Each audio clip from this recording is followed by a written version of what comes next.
The shame, the guests whispering, the priest frozen mid-sentence. But that was not it. The worst part was watching the man I loved walk away in a pressed suit and polished shoes, not with regret, but relief. My name is Layla Summers. I am 31 years old, a pediatric nurse, and until 3 months ago, I thought I was going to marry my best friend. We met in the most ordinary way, at a hospital charity event. Daniel was a financial advisor, clean-cut and quick to laugh. The kind of man you imagine sharing quiet breakfasts and long drives with. Safe. Secure. Or so I thought. We dated for 3 years. The proposal came during a mountain weekend getaway. He dropped to one knee beside a lake and said all the things a woman longs to hear. You're my peace. You're my future. I want a life with you. I said yes through tears. The planning began. The venue was a garden estate just outside of town. Roses in bloom, white chairs, a little stone arch. I picked the dress. My mother cried at the fitting. His parents welcomed me like a daughter. And then, the morning of the wedding, he vanished. No call. No message. Just a silent phone and an empty groom's room. I stood in the back, veil pinned in place, the bouquet trembling in my hands. A bridesmaid whispered it like a confession. He left. I laughed at first. Thought it was a prank. Until I saw the look on my father's face. Tight, pale, full of helpless anger. The guests waited. The priest cleared his throat. And I crumbled. It made the local paper. Fiancé left at the altar, with a grainy photo of me sobbing in my dress. I wanted to disappear. Until 3 months later, when a friend forwarded me a wedding invitation. Daniel was getting married. Again. To someone else. And the date? Exactly 90 days after the one he left me behind. The bride? A woman I had never heard of, but quickly realized I had seen. In a photo. On his phone. That was the moment something in me cracked, not with rage, but with clarity. This man did not just change his mind. He had been cheating, lying, pretending. And now he was standing in front of a new woman, ready to make promises he never intended to keep with me. So I did what any woman pushed too far might dream of doing. I RSVP'd yes. And I brought the truth with me. A slideshow. Of his messages. His calls. The son he never acknowledged. If he wanted a fresh start, he could have one. But not with lies. Not without consequences. The invitation was thick ivory paper, embossed in gold. A castle venue. Garden ceremony. Champagne tower. It screamed money. It screamed performance. I stared at it for a long time, my heart pounding, not with sadness anymore, but with something sharper. Something clearer. My pain had burned away into a kind of focus I never knew I had. I opened my laptop and began to gather what I needed. Screenshots. Call logs. Photos. I had years of them. Late-night texts. Hotel check-ins. A paternity test sent to his email but never mentioned. There, buried in his digital life, was proof that he had a child with another woman, a woman he met during our engagement. The child was real. A little boy, just over a year old. And Daniel had never said a word. I wanted justice. But I did not want to scream it. I wanted the truth to speak for itself. So I made a slideshow. Clean. Simple. Brutal. Text bubbles. Photos. Audio clips. His voice on a voicemail telling a woman, I'll leave her soon. Just give me time. He had rehearsed lies for both of us. And I had had enough. I wore a simple navy dress to the wedding. Hair up. Minimal makeup. I looked calm. Respectable. Like someone who had simply come to support an old friend. Nobody questioned me. Not until I asked the DJ for the microphone. And by then, it was too late. The bride was radiant. The crowd was smug. The speeches began. Laughs, clinks of champagne, and Daniel glowing like he had won. I waited until after the first dance. And then I walked up to the MIC. Hi, I said, smiling gently. I'm Layla. Some of you might know me. Daniel froze. His bride blinked. I just wanted to offer a quick gift before the night ends, I continued. A little slideshow. Some memories. Some truths. The lights dimmed. The screen lit up. And Daniel's lies came to life. At first, no one moved. The first image was a photo of us, Daniel and me, taken just 3 months before our wedding date. He was kissing my forehead. We were smiling. And I had captioned it Forever Starts Soon. Then came the texts. One from him to a woman named Clarissa. She's sweet, but I'm not in love. Just waiting until the timing makes sense. Another. You and the baby are everything. I promise we'll have a real family soon. Gasps echoed. A woman dropped her drink. The bride, now ghost pale, looked between the screen and Daniel like she was trying to do impossible math. Daniel stepped forward, mouth open. Layla, stop. I held up a hand. The next slide was the paternity test. His name. The child's name. A 99.98% match. The audio played. His voice, unmistakably his, whispering to someone. She'll never know. I just need to make it through the wedding. The slideshow ended with a single line. You cannot build a future on lies. I handed the microphone to the DJ and stepped down. Calm. Collected. All around me, chaos bloomed. Daniel's mother ran to the bride. The groom's friends stared in stunned silence. Someone shouted, "Is this real?" Another, "That's her? That's the other woman." Daniel chased after me. Layla, wait. You could have ruined everything. I turned slowly. No, I said, my voice razor sharp. You ruined everything. I just showed them the pieces. And I walked out. The door shut behind me with a click. Outside, the sun was setting. Soft, golden, warm. I stood under it for a long time, breathing in the air like it was mine again. I had not destroyed a wedding. I had reclaimed my truth. The next morning, my phone exploded. Texts. Missed calls. Social media notifications. Photos from the wedding had already leaked. Me standing at the MIC, Daniel's face a storm of panic behind me, and the slide with the words, "You cannot build a future on lies," glowing on the screen. It went viral. I turned my phone off. This was not about fame. It was about freedom. And I had won that back, whether the world watched or not. Daniel tried to do damage control. He posted a note about an ex seeking attention. He denied the child.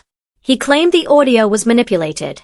But by then, too many people had seen. Too many guests had witnessed. The bride's father hired a private investigator. I heard through a mutual friend that the wedding was annulled within 72 hours. The bride, her name was Camilla, messaged me. She said thank you. No bitterness. No blame. Just gratitude. Because she knew I had saved her years of lies. The kind of betrayal that might have shattered her later. I responded simply. You did not deserve that. Neither did I. I returned to work. The pediatric floor was quiet, filled with soft lullabies and small victories. My coworkers treated me the same. As they always had.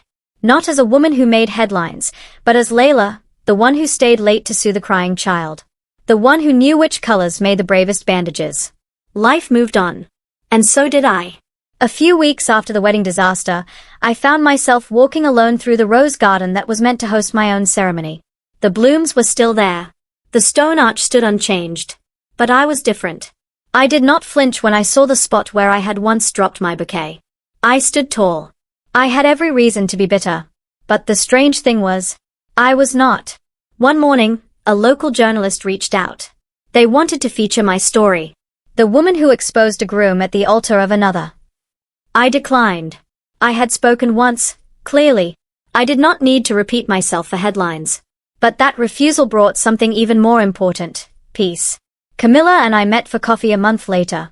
She looked tired but kind. Her makeup was minimal, her ring finger bare. He said you were crazy, she told me. He always blamed you. I know, I said. She sipped her tea. But I'm grateful. I think I needed to see it to believe it. We talked like survivors. Like two women who had escaped the same fire, just through different exits. After that, I began to write.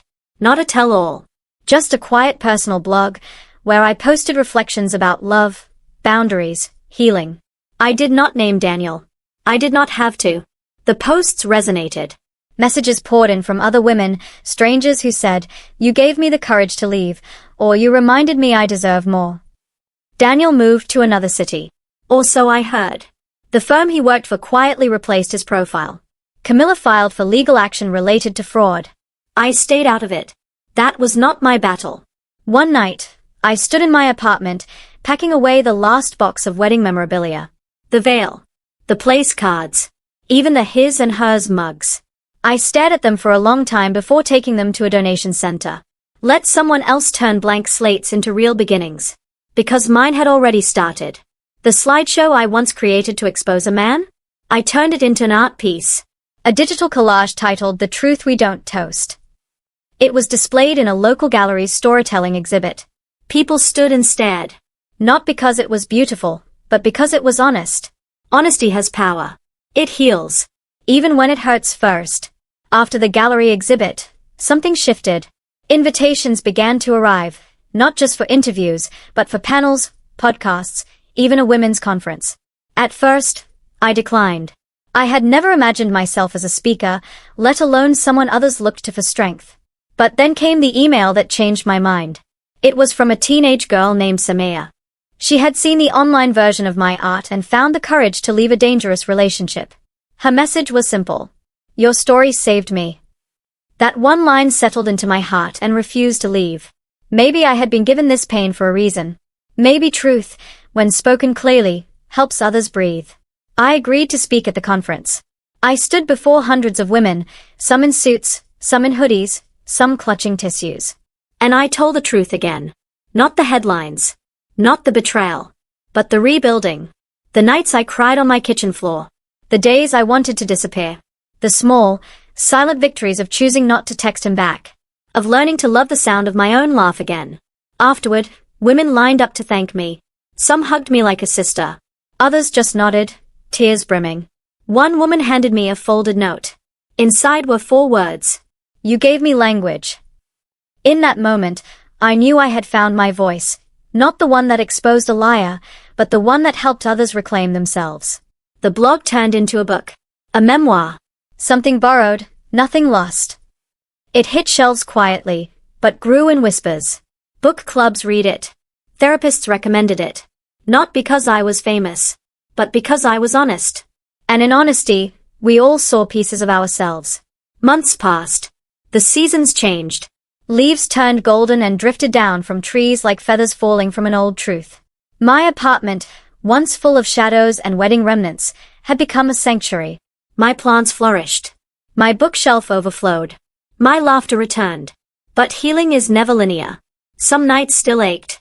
Some songs still caught me off guard. Some memories refused to fade quietly. One evening, while speaking at a women's retreat, someone in the audience asked a question that took the breath from the room. Do you still love him? I did not answer right away.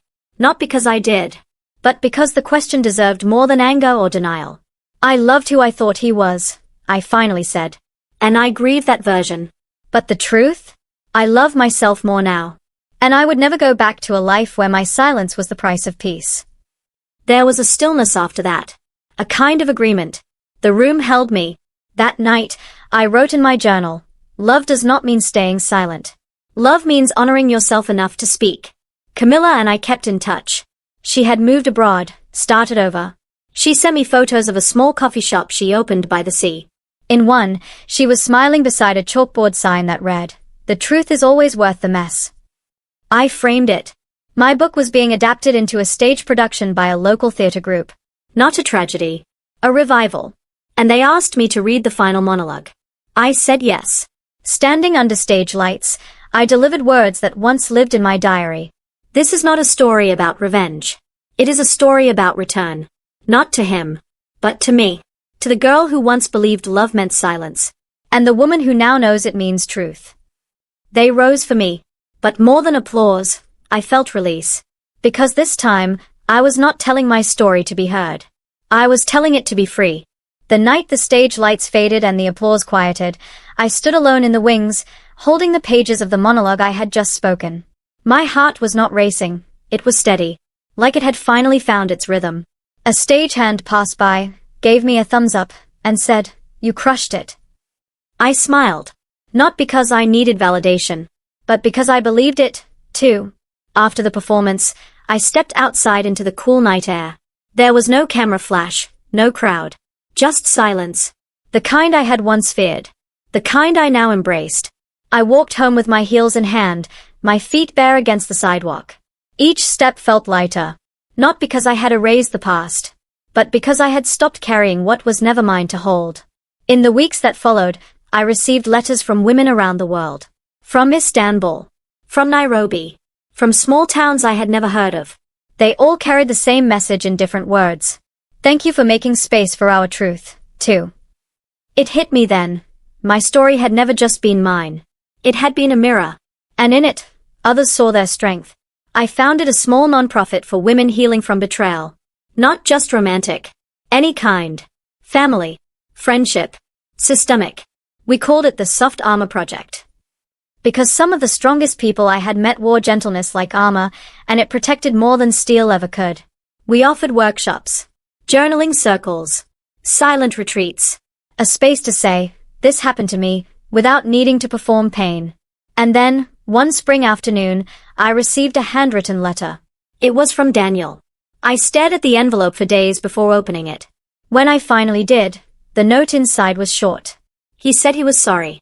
That he had watched the stage production and realized what I had lived through. That he hoped I had peace. No excuses. No justifications. Just a sentence at the end. You deserved better than I ever knew how to be. I folded the letter and placed it in the back of a drawer.